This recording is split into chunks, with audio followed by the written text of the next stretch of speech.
আপনাদের মধ্যে অনেকেই রয়েছেন যারা বাচ্চা নিতে চাচ্ছেন, অর্থাৎ দ্বিতীয় বাচ্চা নিতে যাচ্ছেন। একজন সন্তান হয়েছে, পরবর্তীতে আপনারা পুনরায় বাচ্চা নিতে যাচ্ছেন, কিন্তু অনেক চেষ্টা করেও হচ্ছে না। আগে হয়তোবা পদ্ধতি হিসেবে ব্যবহার করেছেন পুরুষরা কন্ডম, বা মহিলারা বিভিন্ন ধরনের পিল খেতেন বা ইনজেকশন নিতেন, কিন্তু এখন বাচ্চা হচ্ছে না।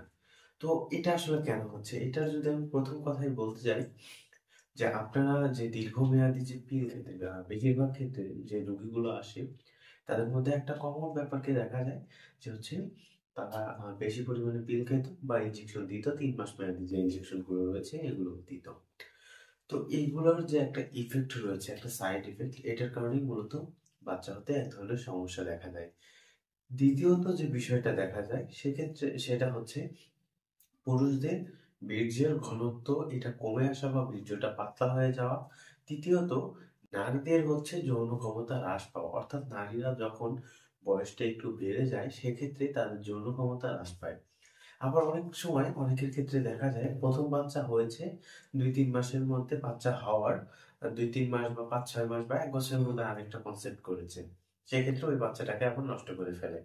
তো এইটারও একটা ইফেক্ট। তো যাদের যাদের এই সমস্যাগুলো রয়েছে, অবশ্যই অবশ্যই চেষ্টা করবেন একজন আদর্শ এবং ভালো মানের হোমিওপ্যাথিক চিকিৎসকের পরামর্শ নেওয়ার জন্য। তাহলে এই হোমিওপ্যাথিক ওষুধ খাওয়ার মাধ্যমে এই যে মোটামুটি সমস্যাগুলো ছিল এগুলো কিন্তু আশা করা যায় ভালো হয়ে যাবে। আর সবচেয়ে বেশি যেটা সমস্যা বা যেটা দায়ী সেটা হচ্ছে নারীদের পিরিয়ডটা নিয়মিত না হয়। এটা অনেকগুলো কারণে হয়ে থাকে। অনেকের সিস্ট হতে পারে, বা যেটাকে পিসিওএস বলা হয়, বা পুরুষদের যৌন দুর্বলতা সহকারে আরো অন্যান্য সমস্যা দেখা দিতে পারে। তো এই ক্ষেত্রে আপনাদের প্রত্যেকে এই টিপস গুলো মেনে চলতে হবে।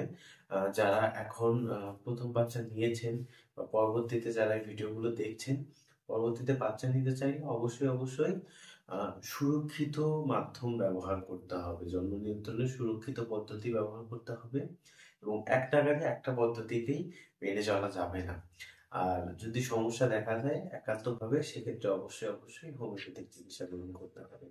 আপনাদের যে কোনো প্রকারের চিকিৎসার জন্য অনলাইনে বা অফলাইনে চেম্বারে আমাদের সঙ্গে দেখা করে সরাসরি চিকিৎসা গ্রহণ করতে পারেন। হোমিও অনুশীলন মেডিকেল টিম রয়েছে, আপনারা চাইলে স্ক্রিনে দেওয়া ফোন নাম্বারে কল করতে পারেন। আর এরকম নিয়মিত ভিডিও পেতে আমাদের ফেসবুক পেজ ফলো এবং ইউটিউব চ্যানেলটি সাবস্ক্রাইব করে সাথে থাকুন। ধন্যবাদ।